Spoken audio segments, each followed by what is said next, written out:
Nesta edição, o tema do programa TV Direitos Humanos é a violência urbana, a polícia que mata e a polícia que morre. Eu, Juliano Domingues e o professor Manuel Moraes recebemos Edna Jatobá, cientista social e coordenadora executiva do GAJOP, o Gabinete de Assessoria Jurídica às Organizações Populares. Começa agora o programa TV Direitos Humanos. O TVDH é um projeto da Cátedra Unesco Unicap de Direitos Humanos Dom Helder Câmara, produzido pelos estudantes de jornalismo do projeto de extensão Edu com DH, Educomunicação e Direitos Humanos na Mídia, numa parceria com a Cátedra Luiz Beltrão de Comunicação, o Centro Dom Helder Câmara de Estudos e Ação Social, o Centro de Cultura Luiz Freire, o Movimento dos Trabalhadores e Trabalhadoras Rurais Sem Terra, o MST, e o Centro das Mulheres do Cabo.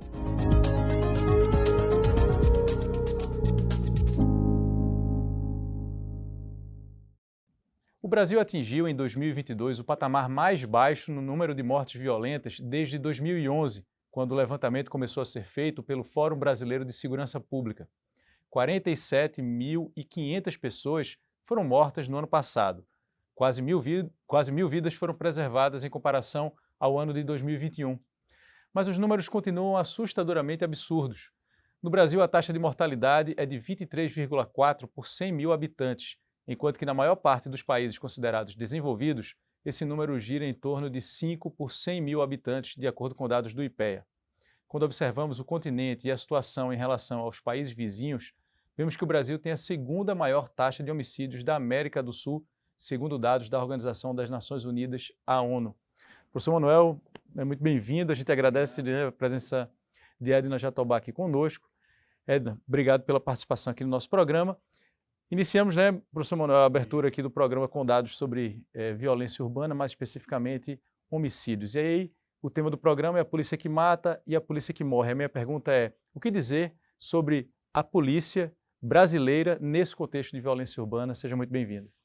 Obrigada. A gente precisa entender qual a fatia desses números todos corresponde às pessoas que foram mortas em decorrência da atividade policial. E essa é uma fatia que vai na contramão da diminuição dos dados de homicídio. Enquanto os dados de homicídio, os números de homicídio, eles vão decrescendo, especialmente nos últimos 4, 5 anos, existe um aumento do número de mortes praticados pela polícia. Então, só em 2020, esse número chegou a quase 6.500 pessoas no país mortas pela polícia, uma média de 17 pessoas por dia. Então, existe aí um descompasso e uma preocupação, especialmente da sociedade civil organizada, com esse aumento da letalidade da polícia. A gente entende que a polícia é uma força do Estado, que ela, numa última instância, ela pode cometer um excludente de licitude, tirar a vida de alguém, se essa pessoa estiver oferecendo um risco a um terceiro ou ao próprio trabalho da polícia. Mas nessas circunstâncias que são muito bem delimitadas, né, na Constituição. Inclusive, houve uma tentativa de ampliar esse instituto do excludente de licitude, ou às vezes de diminuir a possibilidade de investigação, como a gente viu também no período anterior com o pacote anticrime, e iniciativas que ainda tramitam, né, no Congresso com relação a esse tema. Então, é um tema que preocupa porque a gente não pode dizer que temos uma sociedade com baixos números, mesmo que eles estejam diminuindo, números de homicídios e mortes violentas intencionais, mas nos preocupa sobretudo porque temos uma polícia que, em vez de estar garantindo a vida das pessoas e protegendo a vida das pessoas, ela está sendo responsável por um aumento progressivo do número de pessoas que têm sido mortas em decorrência dessa atividade. Professor Manuel Moraes, as forças policiais, elas não surgem ao acaso, né? E o comportamento de indivíduos policiais também não. Quando a gente observa o comportamento historicamente evidenciado, né, da polícia no Brasil, o que é que explicaria o comportamento, o modo de operar da polícia brasileira? Em primeiro lugar, como você disse, né, o Brasil está com Jatobá aqui porque representa o GAJOP, que é uma entidade que tem história nesse campo, tem publicações, tem uma experiência incrível, não só no Brasil como internacionalmente, né, reconhecida. Veja, nós temos uma esquizofrenia na segurança pública, sabe, Juliano? O modelo constitucional, ela criou uma coisa meio que artificial e sem coordenação, porque na prática a ditadura militar incidiu sobre a doutrina da segurança nacional e a ideia de um inimigo interno. Então as PMs, elas são preparadas para reprimir, conforme elas são orientadas pelo Exército, porque elas são forças auxiliares do Exército. Então veja que se você tem um Exército que tinha uma vontade, né, as forças militares apoiaram o governo anterior, e existia uma filosofia por trás desse governo, né, de militarização da sociedade, né, militarização do Estado, essas polícias se sentiram, digamos assim, responsabilizadas pelo governo. Portanto, essas milícias, elas recuaram suas operações. Isso é uma das hipóteses da redução de violência nesses últimos anos, porque as milícias se entenderam parte do processo de hegemonia no governo federal. Então, eles recuaram. E nos últimos meses, tendo em vista que não foi conseguido o golpe de Estado que pretendiam dar, não é, eles agora estão com toda a força na periferia, e isso sem nenhum tipo de controle. O governo federal não tem menor controle sobre as polícias militares, que é uma herança da ditadura, e as polícias civis não têm contingente para investigar o nível de violação que pratica as PMs. Então a gente tem uma equação que não fecha. É uma equação da impunidade, é o que nós temos na segurança pública. Agora, Edna, a impressão que se tem é que quando um debate como esse que estamos, né, fazendo aqui, ele é levantado, quase que imediatamente há uma certa resistência, uma tentativa de interditar o debate ou de estigmatizar a crítica que é feita ao Estado que age fora da lei. Você percebe, você que atua diariamente com isso, imagino que percebe isso, né, de uma maneira mais evidente do que, por exemplo, eu, né, que sou jornalista e acompanho eventualmente. Conta pra gente como é que é trabalhar nesse papel, né, de se fazer a crítica ao Estado, ao comportamento do Estado e, mais especialmente, ao comportamento das forças policiais. É um trabalho difícil, mas a gente tem que prestar atenção no seguinte: a gente não está fazendo uma crítica ao Estado, a gente está fazendo uma crítica para aperfeiçoar o funcionamento do Estado. Porque quando a gente está criticando o policial que ele age fora da lei, a gente já está dizendo que ele não age em consonância com os princípios do Estado democrático de direito.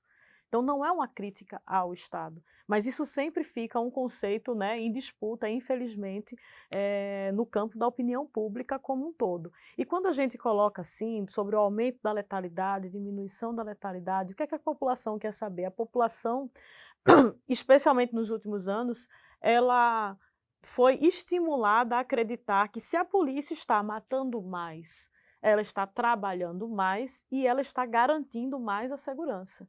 Percebe como isso é uma engenharia, né, muito maldosa, né, de muito mau gosto para conseguir disputar a opinião pública nesse sentido. E o que a gente percebe é que, voltando um pouco na discussão que o Manuel trouxe, das milícias elas terem cumprido um papel no outro governo por conta da responsabilização, também existe um fator que a gente não pode deixar de levar em conta para a diminuição dessas mortes, desses homicídios nesse último período. Que uma coisa que também está fora do controle do Estado, que são os pactos entre as facções e os grupos faccionados, né? Então, esses grupos, para eles conseguirem operar de maneira mais eficiente, aumentando seus lucros, eles precisam diminuir a mortalidade, eles precisam diminuir a presença da polícia nos territórios. Então, isso também acaba diminuindo o número de homicídios. Estou dizendo que isso é uma política pública que a gente deve apostar, né, nesse campo? De jeito nenhum. Da mesma maneira que eu estou dizendo que a gente não deve apostar na diminuição dos homicídios para a população como um todo a partir do trabalho de maus policiais que vão para matar pessoas e não protegê-las. Então, é um tema difícil, mas a gente tem que apostar também em quais são os nossos argumentos de convencimento da população do quanto é necessário que se tenha uma polícia que age dentro da lei. Talvez a população ela não esteja sensibilizada para esse tema,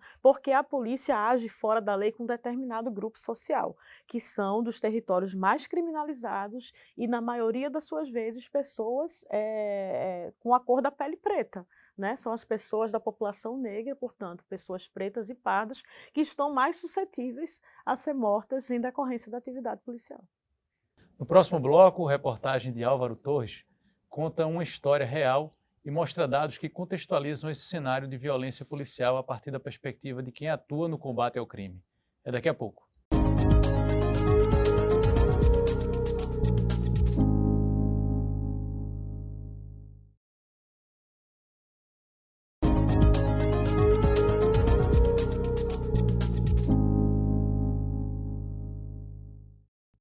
Estamos de volta com o segundo bloco do TV Direitos Humanos, que nesta edição traz o tema Violência Urbana, a polícia que mata e a polícia que morre. E a gente abre esse bloco com reportagem de Álvaro Torres. Vamos conferir. Na noite de 14 de setembro, 2 policiais militares foram mortos em uma troca de tiros após serem acionados para uma ocorrência na localidade conhecida como Beco do Jacaré, no bairro de Tabatinga, em Camaragibe, na região metropolitana do Recife. No tiroteio, o soldado Eduardo Roque Barbosa de Santana e o cabo Rodolfo José da Silva, ambos do 20º Batalhão, morreram no local. Um adolescente e uma jovem, então grávida de 7 meses, ficaram feridos. Após esta ação, outras mortes aconteceram durante a madrugada, envolvendo parentes do suspeito de matar os PMs, Alex Silva, conhecido como Samurai. Ele perdeu a mãe, a esposa e 3 irmãos. No dia seguinte, Alex atirou contra alguns repórteres e foi visto andando pelas ruas do bairro. Em seguida, um grande comboio policial foi atrás dele até uma área de mata, onde foi localizado e executado em uma nova troca de tiros. 3 policiais foram feridos neste confronto. À tarde, a governadora Raquel Lira determinou o início de processos investigatórios. As investigações ficaram a cargo do Grupo de Operações Especiais, o GOI. Ao todo, são 4 diferentes processos criminais que apuram o caso. Um caso que é complexo, pois envolve circunstâncias e fatos que só demonstram que a violência está rondando e ameaçando a vida tanto da população quanto dos agentes de segurança. A advogada dos feridos na chacina responsabiliza o Estado pela falta de preparo adequado da Polícia Militar em ocorrências como a ocorrida em Camaragibe. A polícia ele não puxa esse gatilho sozinho, tá? O Estado é quem puxa esse gatilho antes do próprio policial puxar. Por quê? Porque o Estado que não prepara o seu funcionário, ele está suscetível a isso acontecer. Eles colocam a vida deles em risco e colocam a vida de pessoas inocentes em risco. Esta não é a primeira vez que o despreparo da Polícia Militar é posto à prova. De 2021 para cá, outros 2 casos de grande repercussão também abordaram a importância de reavaliar o treinamento e a preparação mental dos agentes, como destaca Aline Maciel. É importante que o governo do Estado ele invista em treinamento para a Polícia de Pernambuco, que ele invista em tratamentos psicológicos e psiquiátricos, porque acredito que não é fácil lidar com a violência urbana. A polícia ela é necessária no Estado. A polícia ela é importante para defender a sociedade, mas a gente precisa de uma polícia preparada. E quem prepara essa polícia? O Estado. O Estado apenas anunciou investimentos no setor como um todo, no fim de julho, com a criação do Juntos pela Segurança, o sucessor do Pacto pela Vida. Em setembro, a Secretaria de Defesa Social fez uma escuta pública online para traçar planos na área. A maior reclamação coletada dessa escuta foi sobre as delegacias de violência contra a mulher. Em âmbito nacional, Pernambuco é um dos estados mais violentos do Brasil no primeiro semestre deste ano, segundo o Anuário de Segurança Pública. Entre janeiro e junho, foram mais de 1.700 mortes violentas no estado, ficando atrás apenas da Bahia e Rio de Janeiro.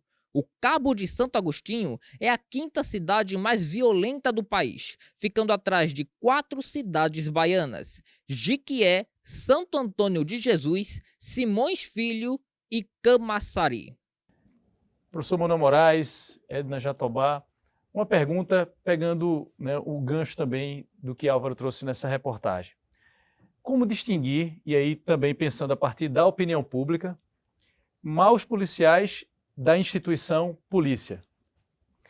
Bem, como distinguir é muito simples. Os policiais que agem dentro da lei e os policiais que agem à revelia da lei.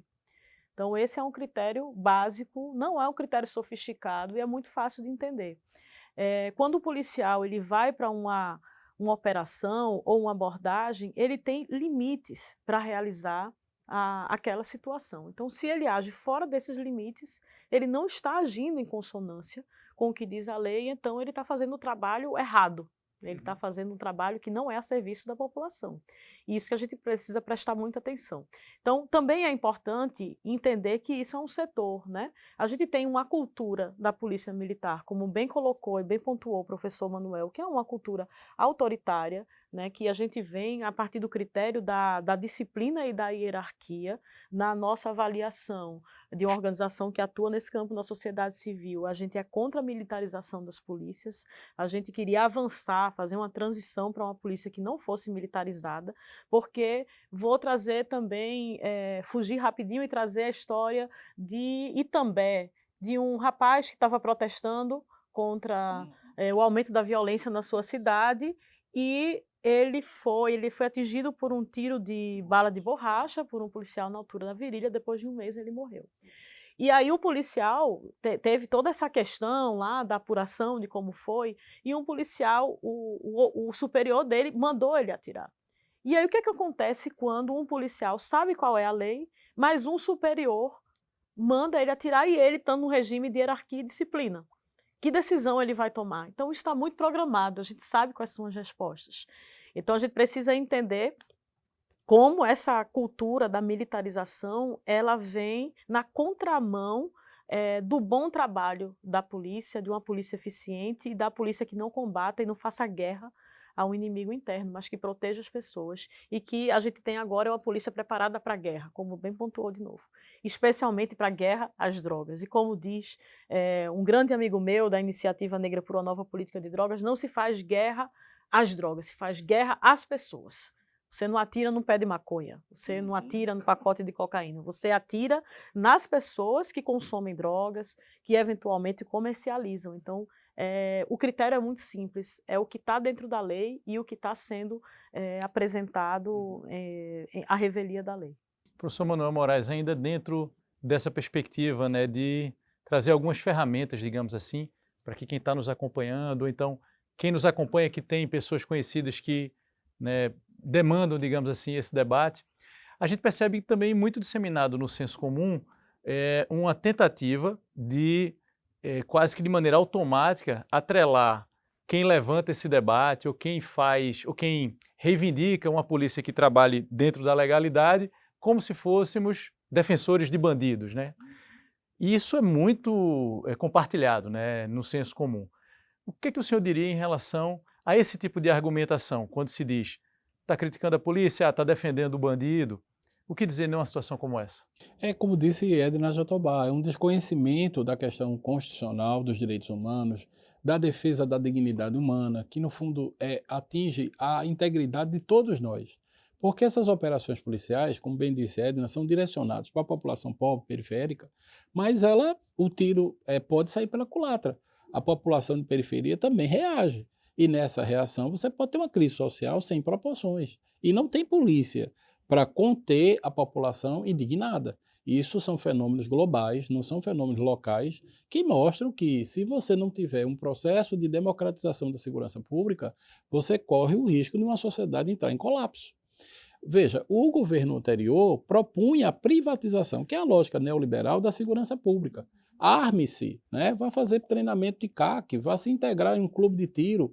E aí a população civil, né, de boa fé, foi fazer isso. E não são poucos os casos que já se começa a mostrar, né, os indicadores, que parte desse armamento municiou essas milícias, municiaram os traficantes, armas de grande calibre foram parar em grupos de extermínio, né, e ações desses grupos de narcotráfico. Então, na verdade, ou nós temos um planejamento e gestão, e esse planejamento e gestão de segurança pública simplesmente não existe, Juliano. A gente está lidando com uma área de política pública que não tem política pública. Você tem uma lei nacional, que é o SUSP, que foi literalmente abandonada pelos estados e pela União. Então, a gente precisa realmente começar do zero. É uma área que não tem transparência. Você não sabe quanto que se gasta, quanto se investe. Então, há muita pirotecnia, né? Você compra um blindado, veja, para atuar numa comunidade. Então, você já reconhece que a polícia não consegue entrar se não é cercado a um blindado. Quer dizer, esse é o tamanho do Estado que nós queremos? Não, o Estado de Direito é um Estado que integra a sociedade, veja. Nós defendemos a ideia de uma justiça cidadã, de uma segurança pública cidadã. E essa ideia de cidadã em segurança pública compreende que quem faz segurança é a sociedade, não é o Estado. O Estado é parte do processo de segurança pública. A gente vai estourar um pouquinho esse bloco, mas só para encerrar essa sequência, digamos assim, de argumentos que com muita frequência circulam no senso comum. E aí eu passo agora a bola para a Edna perguntando o seguinte, e aí pela sua trajetória eu suponho que você já vivenciou casos desse tipo e teve que trazer algum tipo de informação nesse sentido. O que dizer quando alguém argumenta assim, estão prestando assistência à família do bandido enquanto que a família do policial está sem assistência, vocês dos direitos humanos não prestam assistência às famílias dos policiais. O que você costuma responder quando alguém levanta um argumento desse tipo, Ed? Olha, infelizmente a gente vive numa sociedade violenta em que pessoas da sociedade cometem crimes, atentam contra a vida de outros e elas têm o rigor da lei para que seja aplicado. Agora, é inadmissível que o Estado, que é o ente que deve garantir a segurança, ele seja violador de direitos humanos. Então, é de se esperar ou não sei se de se esperar é a palavra mais certa, mas na ausência de outra, que essas pessoas elas pratiquem seus crimes e elas tenham um sistema de justiça para responsabilizá-las. Agora, e quando quem pratica o crime é o Estado? E quando a morte veste farda, que é até o tema de um documentário que a gente fez? Quem é que vai garantir a responsabilização? Então, quando a gente está dando auxílio, assistência jurídica à família daquela pessoa, primeiro a família ela não praticou aquele crime, ela teve muitas vezes um ente querido que foi morto em circunstâncias que até pode não ter sido por via de algum crime. E outra questão é quando a gente presta assistência também à pessoa que foi presa. Isso não é nenhuma ilegalidade, né? A pessoa ela tem direito à assessoria jurídica. Então, quando a gente presta essa assistência, é entendendo que ela precisa ser apresentada ao Estado, mas dentro de algumas garantias legais de preservação da sua vida, da sua dignidade. Quando essa pessoa ela vai presa, ela perde o direito de ir e vir, né? Mas ela não perde os demais direitos, a saúde, a educação, a assistência religiosa, ela tem ainda os seus direitos garantidos e é nesse sentido que a gente faz essa discussão. No próximo bloco tem o quadro Fala Povo. Alex Souza perguntou: qual é a visão que você tem da polícia? É daqui a pouco.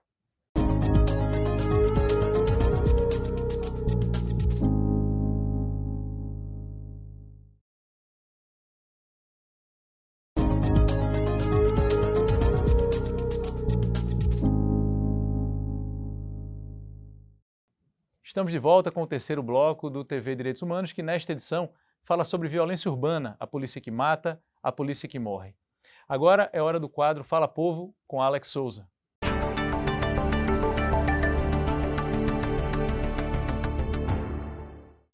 No Brasil, a violência é um desafio constante enfrentado por toda a sociedade.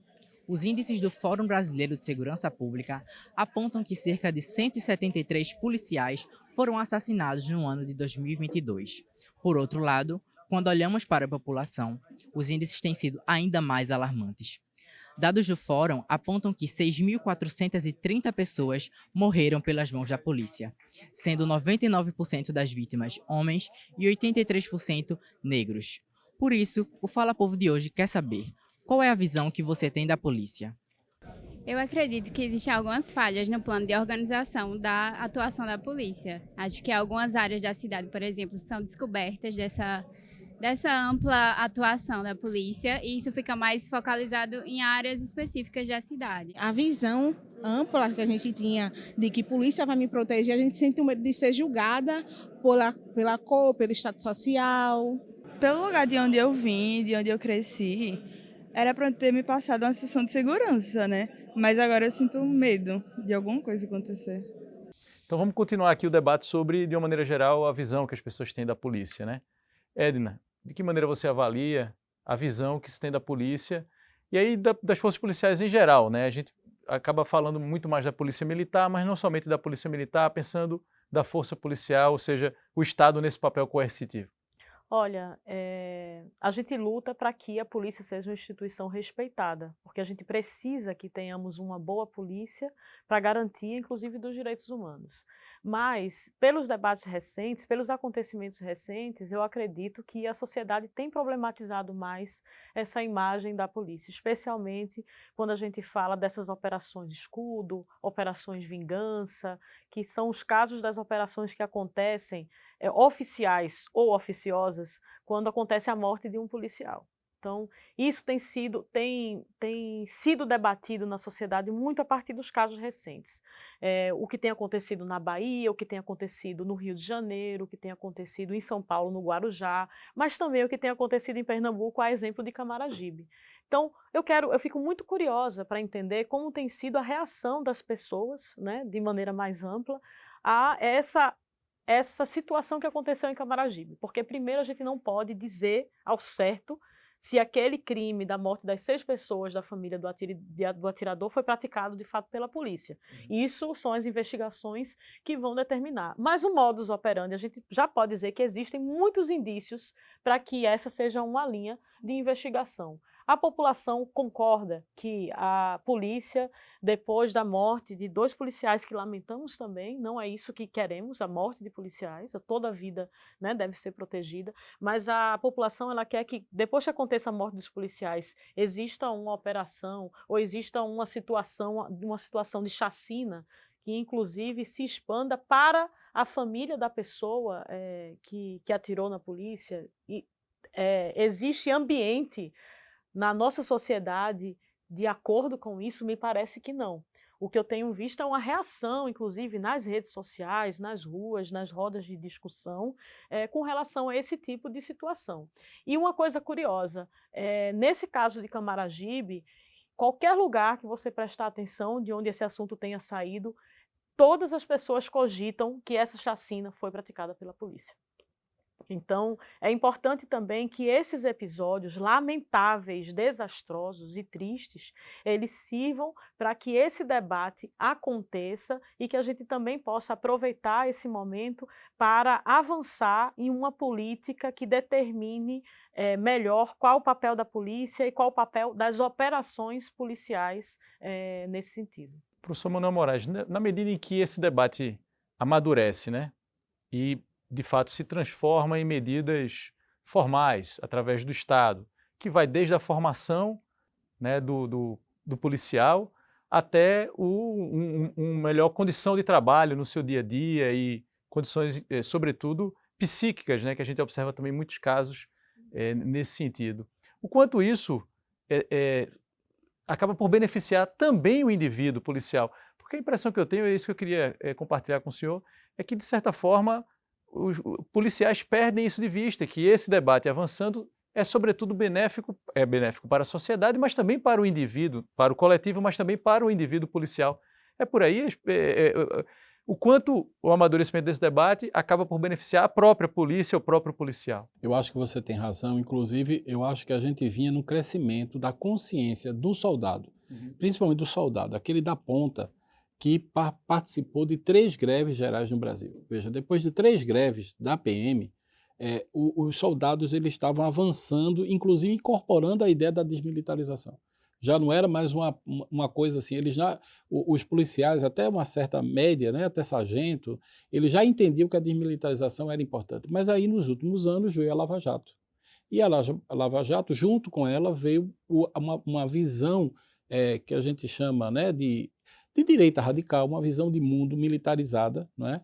E essa visão de mundo contaminou de forma muito radical esses policiais, que também assumem uma identidade, paradoxalmente, muito ligada a segmentos evangélicos, que é muito interessante esse fenômeno, né? Quer dizer, é um autoritarismo que também se reveste numa visão medieval, de compreensão do seu papel na sociedade. Então, como na Idade Média não tinha democracia, a democracia é fruto do iluminismo, que é um processo de separação da igreja do Estado, nós estamos vivendo uma espécie de pré-iluminismo na segurança pública, entende? Ou seja, nós temos cruzados. Alguns policiais hoje se entendem como cruzados contra essa guerra, que ora é as drogas, ora é contra o mal. Mas o mal é um abstrato que ele ganha recursos por apreensão, ele ganha recursos do Estado, prêmios do Estado por operar essas ações.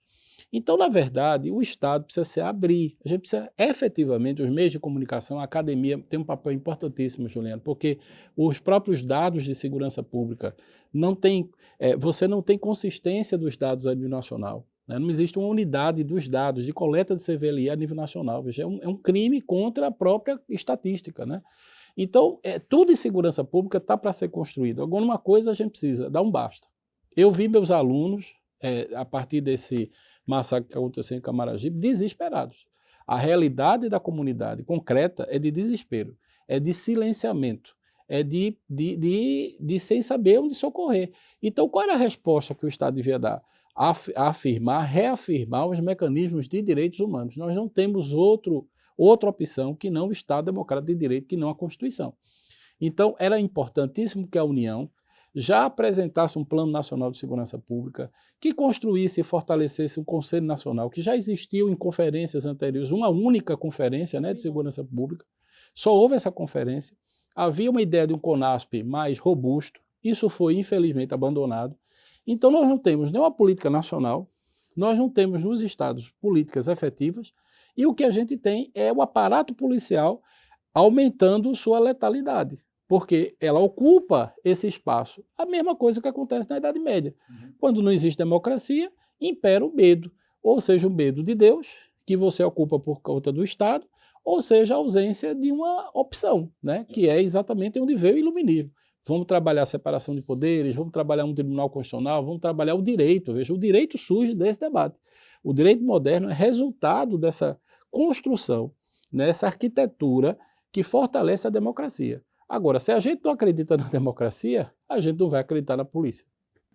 No próximo bloco tem o quadro Educar para os Direitos Humanos. É quando os nossos convidados respondem uma pergunta feita por você que acompanha o programa. A gente volta daqui a pouco.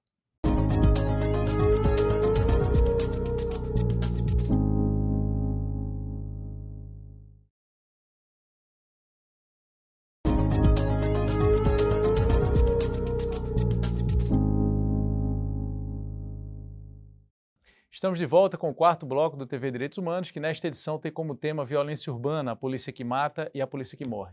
Agora a nossa convidada, Edna Jatobá, e o professor pesquisador Manuel Moraes, respondem uma pergunta enviada por quem acompanha o nosso programa. É a hora do quadro Educar para os Direitos Humanos.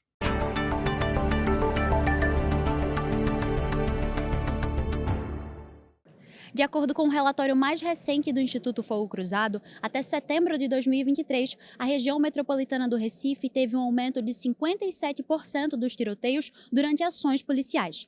Mas, se como diziam os titãs, que ela existe para te ajudar e proteger, e ao mesmo tempo pode te parar e te prender, para quem, afinal, é a polícia? E é exatamente essa pergunta do estudante de jornalismo Eduardo Leite.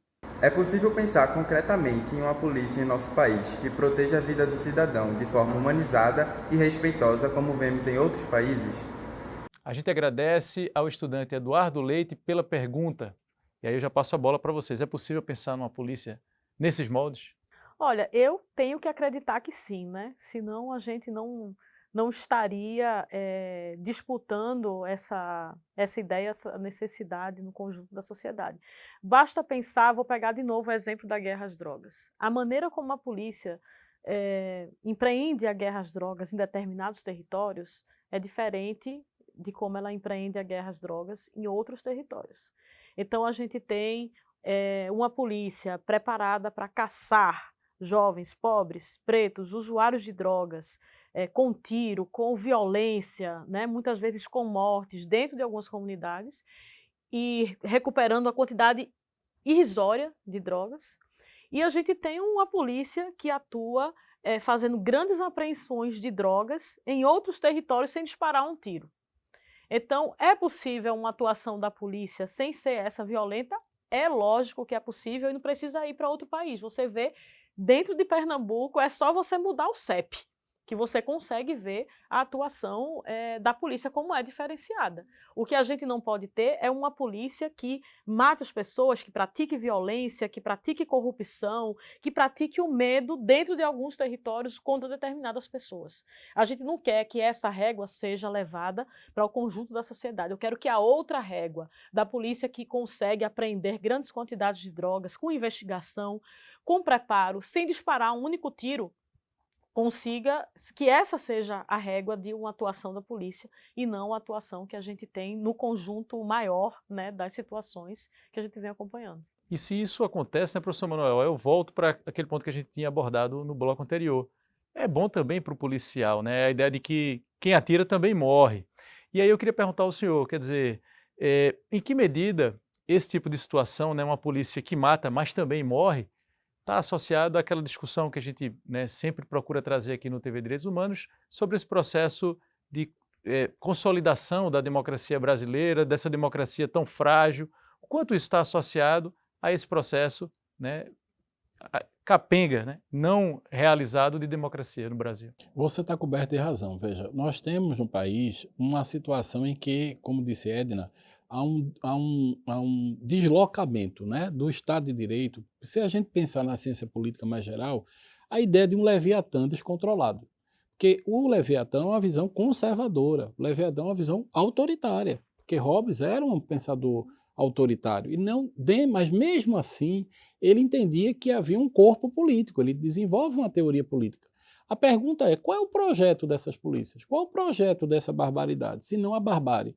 Então a gente está diante, a sua pergunta é muito importante porque ela não tem uma resposta, na verdade ela tem um apelo.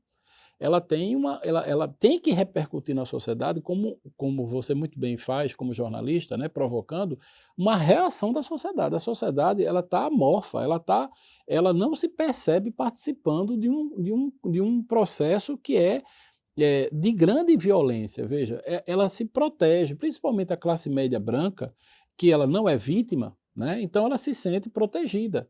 Mas veja, voltemos a Josué de Castro, quando pensa o problema da fome. Ah, você acha que o problema da fome é só para as pessoas que estão com fome? Mas lembre que essas pessoas que estão com fome vão bater a sua porta. Então a mesma coisa acontece com a segurança pública. Se você não tiver um projeto de país, se você não tem um projeto de nação, se você não tem um projeto que integre as pessoas, o que é que você tem para integrar as próximas gerações? Você vai ter uma geração traumatizada, porque as crianças que convivem com caveirão, elas morrem mais cedo, elas têm problemas de ansiedade, elas desenham armas em dinâmicas. Existem escolas que, por conta de tiros, né, esses tiros perdidos, são escolas que fecham períodos letivos inteiros, porque não tem como a escola funcionar. E a gente vai deixar isso, a cidadania vai deixar isso. Isso não é pauta dos grandes debates eleitorais. Juliano, veja, é muito importante que a gente lembre que daqui a um ano vai ter eleições municipais no Brasil inteiro. Será que o tema da segurança pública voltará a ser um tema secundário? Nós vamos eleger pessoas que têm cargos de funções de políticos, controle social, mas não exercem essa função. Cadê o parlamento brasileiro debatendo o problema da segurança pública? Ou o parlamento dos estados ou dos municípios? Veja, esse debate parece que não pega. Não pega porque nós temos uma cidadania elitizada, né? A população de periferia não acessa os meios de poder, porque existe uma seletividade eleitoral. Para uma população negra chegar nos espaços de poder, é preciso toda uma série de lutas muito desigual a um branco. Então, veja, agora há pouco se tentou fazer uma reforma eleitoral que prejudicava o acesso à população negra e mulheres, do ponto de vista do acesso de recursos do fundo partidário. Então a gente tem um problema que você colocou muito bem, que é ou a população, a universidade, a sociedade civil, que já faz esse papel, né? A sociedade civil já está cansada de ter o papel de denúncia, mas a gente precisa avançar para o papel da proposição. Ou a gente para refletir, ou de fato nós estamos diante de uma situação de caos. E uma situação de caos é uma situação que devíamos estar muito atento ao que ela pode provocar. E as experiências internacionais não são boas. Ao mesmo tempo, como você pergunta, só para concluir, existe experiência sim de retomada, existe experiências de políticas públicas, existe experiências de organização, de harmonização da polícia com o Estado. Mas só acontece isso quando a sociedade cobra do Estado esse posicionamento.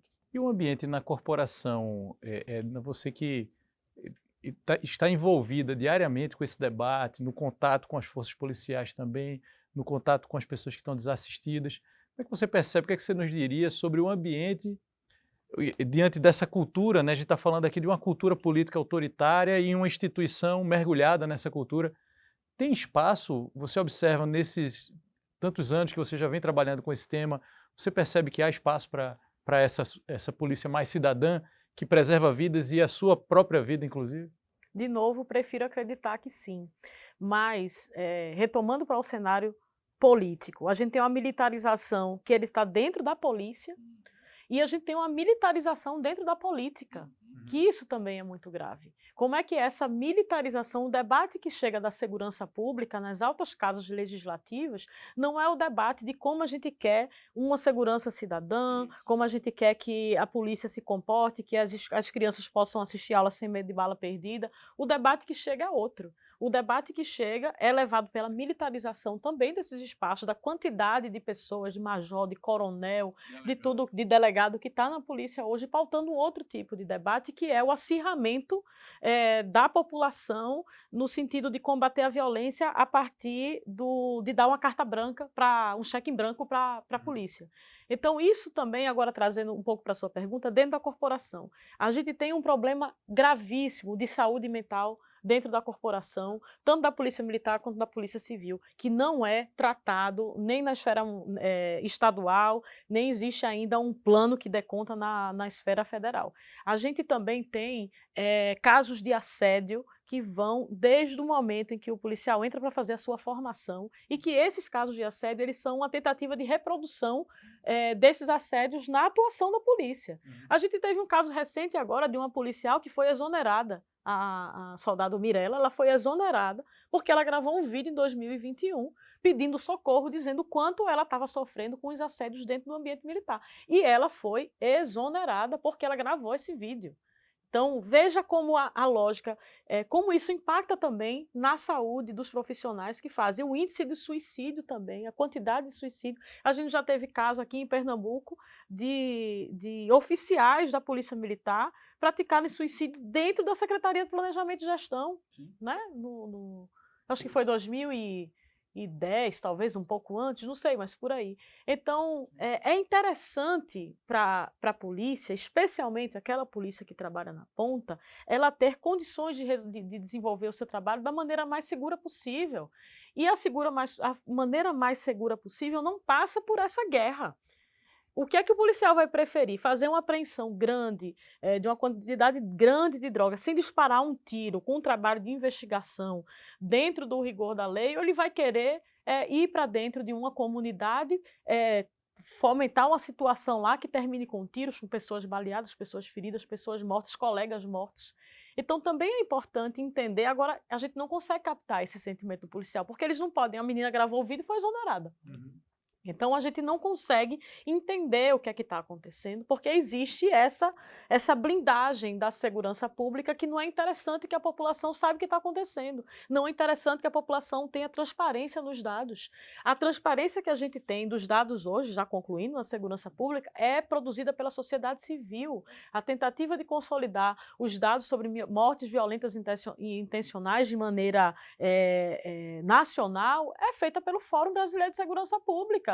Não é por uma agência estatal, é por uma organização da sociedade civil. A plataforma Fogo Cruzado é uma iniciativa da sociedade civil, rede de observatórios de segurança também. Então, percebe que não existe uma disposição do Estado para enfrentar esse debate, abrindo esses dados, dialogando também com quem está interessado em reverter esse quadro, que eu acredito que também é uma discussão que passa por dentro da polícia.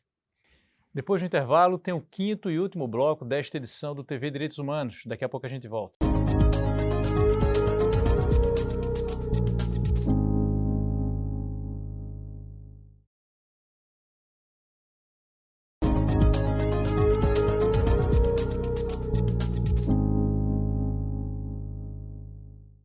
Chegamos ao quinto e último bloco do programa TV Direitos Humanos, que nesta edição fala sobre violência urbana, a polícia que mata e a polícia que morre.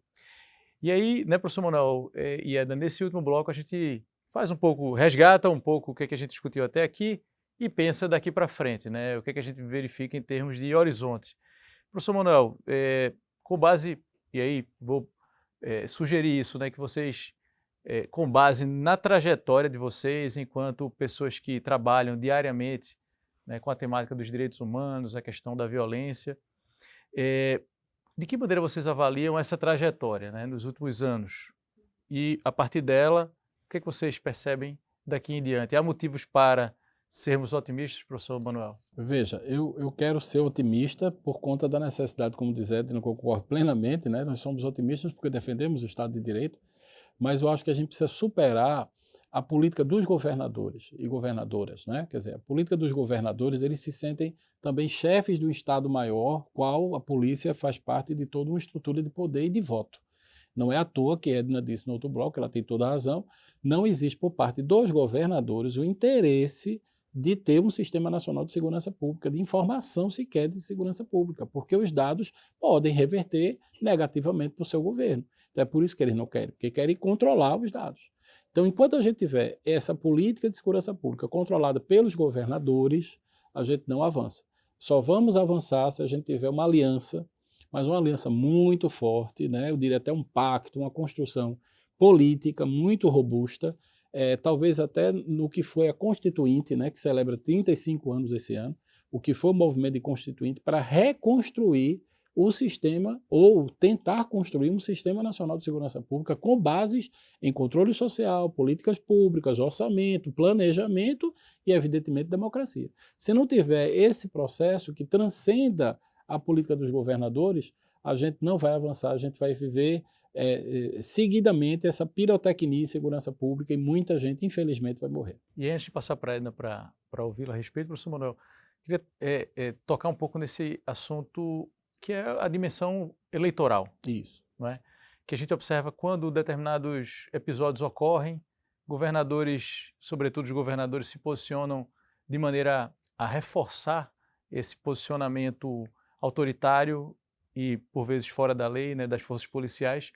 O quanto esse componente eleitoral ele interfere nesse cenário que dá a impressão que não tem solução, quer dizer, há tantos anos estamos imersos nisso. Esse é o grande paradoxo eleitoral, porque, veja, se você tem uma segurança pública tão violenta, como é que você tem, como diz Edna, a eleição de delegados com tantos votos e agentes da Polícia Militar com tantos votos? Acaba sendo rentável eleitoralmente. É paradoxal, porque a população, como ela está num ambiente despolitizado e medieval, como eu dizia anteriormente, a população acaba recompensando a população vê essas pessoas como anteparo. Uhum. Então eu vou procurar o delegado porque ele que vai soltar meu filho, eu vou procurar aquele comandante do quartel porque aquele que conseguiu controlar aquela facção, ou então tenho o problema das milícias, que são já a conexão entre essas forças policiais e a realidade da sociedade, porque eles fornecem gás, eles fornecem luz elétrica, internet, né? São uma empresa, as milícias são uma verdadeira empresa.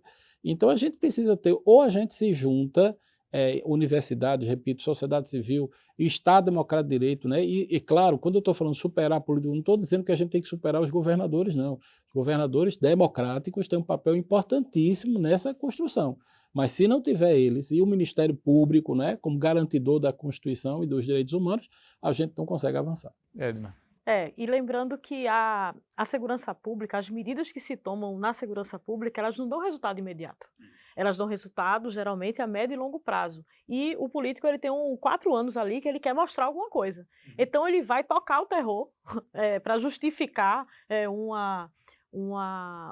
alguma melhora em algum índice, enfim, mas aquilo não é sustentável. Então, a gente precisa entender, os governantes precisam entender que eles precisam tomar atitudes hoje que vão repercutir, talvez, no mandato do seu adversário.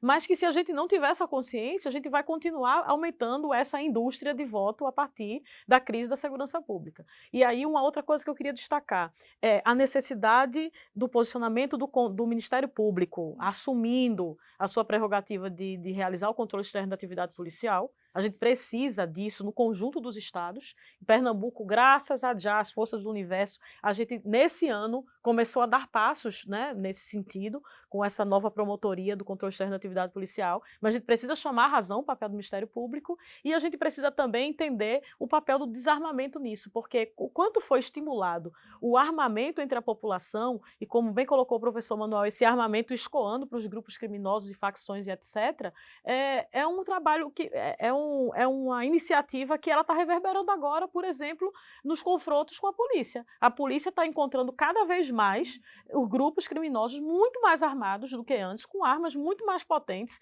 que são escoadas desses grupos dos CACs. Então, é também a gente precisa atuar no desarmamento, de novo, da população, né, para conseguir diminuir o nível de armamento também dos grupos criminosos armados, para que a gente vá restabelecendo esse controle. Então, tem muita coisa para ser feita. E tem coisa para ser feita no nível municipal, embora o município não esteja diretamente implicado na segurança pública, mas ele está implicado na prevenção. No nível dos estados, com tudo que a gente já colocou aqui, do Poder Judiciário, mas também do Poder Central, né, do Poder Federal, induzindo e caminhando, conduzindo os estados para uma política de segurança pública que esteja atenta à democracia.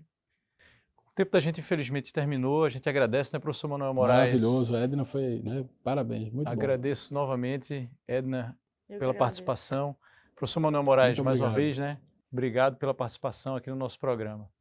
O TV Direitos Humanos é um projeto da Cátedra Unesco-Unicap de Direitos Humanos do Helder Câmara, produzido pelos estudantes de jornalismo do projeto de extensão EduConDH, Educomunicação e Direitos Humanos na Mídia, numa parceria com a Cátedra Luiz Beltrão de Comunicação, o Centro Dom Helder Câmara de Estudos e Ação Social, o Movimento dos Trabalhadores e Trabalhadoras Rurais Sem Terra, o MST, o Centro de Cultura Luiz Freire e o Centro das Mulheres do Cabo. Acompanhe a gente nas redes sociais. Estamos no Instagram e também no YouTube. Até a próxima!